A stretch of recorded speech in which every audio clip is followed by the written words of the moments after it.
Hello, everyone. Welcome to the brand new edition of Parliament This Week, your weekly roundup of all important developments in Parliament. I'm Kriti Mishra, and now let's begin the show. The budget session of Parliament will be held in two parts, from January 29th to February 15th, and then from March 8th to April 8th. The government will make comprehensive preparations for the budget session of Parliament. Take a look at this detailed report. The budget session of Parliament will commence on 29 January and will be held in two parts. All COVID-related protocols will be followed during the session, same as the monsoon session. The first phase of the budget session of Parliament will be held from 29th till 15 February. The second part will be held from 8th March till 8th April. President Ramnath Kovind will address the joint sitting of two houses of Parliament on 29 January, while the Union budget will be presented on 1st February. Parliamentary Affairs Minister Prahlad Joshi has said that government will prefer to introduce all important bills, including any emergency bills or ordinances, in the first half of the budget session. He said that the government's intention is to complete the session without any curtailment. From 29th of January, budget session will commence, and first part of it will conclude on 15th of February. And in the first half, normally budget and president address will be there, and discussion on president address and discussion on budget. And if there are any emergency bill or ordinance, that also we will prefer to take. And whatever the other issues, if at all, as it is normally in the first phase, in president's thanks-going motion to the president and the budget, anything can be discussed. And other than that, whatever necessary bills are there, government would like to take, and there will be question hour, and of course it is the discretion of speaker and chairman, and all other things will be there, including zero hour and everything. Like the monsoon session, the upcoming budget session is also likely to be held in two shifts, morning and evening, with each house sitting in one shift using both the chambers. Bureau Report, Rajya Sabha TV. Moving on now, Rajya Sabha Chairman M. Venkaiah Naidu has granted extension of time to the panel on health and family welfare till 1st April 2021 for presentation of its report on the Assisted Reproductive Technology Regulation Bill 2020. The bill seeks to provide for the regulation of assisted reproductive technology services in the country. The department-related Parliamentary Standing Committee on Health and Family Welfare has been given extension of time till 1st April 2021 to submit its report on the Assisted Reproductive Technology Regulation Bill 2020. The ART bill was introduced in Lok Sabha on 14 September last year. Respected Sir, I rise to move for leave to introduce the Assisted Reproductive Technology Regulation Bill 2020. ART includes all techniques that obtain a pregnancy by handling the sperm outside the human body and transferring the embryo into the reproductive system. It provides that every ART clinic and bank must be registered under the National Registry of Banks and Clinics of India. The National Registry will be established as a central database with details of all ART clinics and banks in the country. State governments will appoint registration authorities to facilitate the registration. A child born through ART will be deemed a biological child of the commissioning couple. The child will be entitled to the rights and privileges available to a natural child of the couple. A donor will not have parental rights. India is a major center of what is termed as the global fertility industry. Reproductive medical tourism is also popular. However, there is no standardization of protocols. The bill is the most recent in a series of legislations introduced to safeguard the reproductive rights of women. Kriti Mishra, Rajya Sabha TV. The Parliamentary Committee examining the Personal Data Protection Bill has recommended 89 amendments to the proposed legislation, including changing its title and schedule. Here are the details. The Joint Parliamentary Committee, formed to examine and provide recommendations to the Personal Data Protection Bill 2019, held consultations with various stakeholders. The committee was given an extension to submit its report. The committee, headed by BJP MP Meenakshi Lekhi, has 20 members from Lok Sabha and 10 from Rajya Sabha.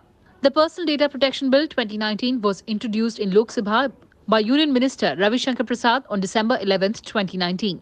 The bill seeks to provide for protection of personal data of individuals and establish a data protection authority. It governs the processing of personal data by government, companies incorporated in India, and foreign companies dealing with personal data of individuals in India. The bill categorizes biometric data, caste, religious or political beliefs, or any other category of data specified by the government as sensitive personal data. Bureau Report, Rajya Sabha TV. The Public Accounts Committee of Parliament held its meeting on Monday. The panel was briefed by the representatives of Ministry of Micro, Small and Medium Enterprises. The committee is headed by Congress MP Adhir Ranjan Chaudhary. Take a look at this detailed report. Based on a CAG report, the Public Accounts Committee of Parliament was briefed by representatives of the Ministry of Micro, Small and Medium Enterprises on the functioning of Credit Guarantee Fund Trust for micro and small enterprises. The Credit Guarantee Fund Scheme for micro and small enterprises was launched for collateral-free credit to the micro and small enterprises sector. Both existing and new enterprises are eligible under the scheme. The MSME Ministry and Small Industries Development Bank of India established a trust named Credit Guarantee Fund Trust to implement the Credit Guarantee Fund Scheme for micro and small enterprises. Till 31st of March 2019, the trust issued 29,79,000 guarantee covers amounting to 1,51,484 crore rupees. Constituted every year, the Public Accounts Committee has 22 members, 15 from Lok Sabha and not more than 7 from the Rajya Sabha. Kriti Mishra's report for Rajya Sabha TV.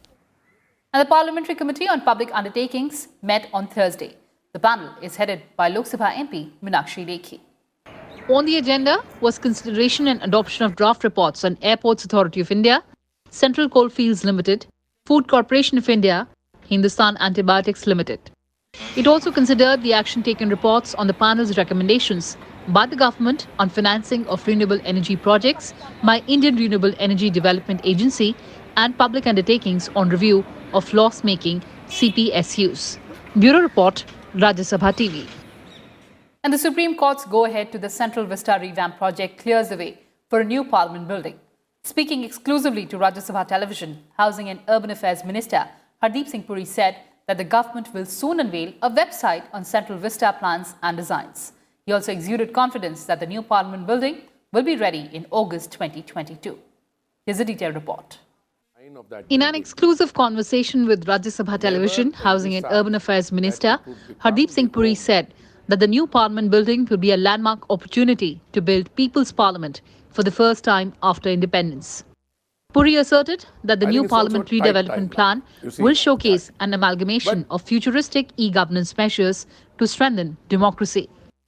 To a Prime Minister who saw the challenge, had applied his minds many years ago to what needed to be done, and he has the political bandwidth and the commitment to execute the project. So I'm very happy that we've got the green signal from the Apex Court, the Honorable Supreme Court, and it will be the endeavor of my ministry to have this project completed so that the celebrations for the 75th anniversary of our independence can be conducted in this building, new building, in 2022. According to Puri, lack of several safety features such as earthquake proofing, a standard fireproofing system and inadequate office space in the existing Parliament building necessitated the demand for a modern building, the need for which was also voiced by several members. Physical necessity of having a Parliament which is capable of accommodating the strength that you will have in Parliament. There is a freeze in place just now because of delimitation. That freeze gets limited, I think, in 2025, when the number of members of the Lok Sabha will go up from the current 540 something to 750 or 800. Okay, now you don't have space for them. Long back, as in 1985, the Estimates Committee talked about the maintenance of this building. So this has been around.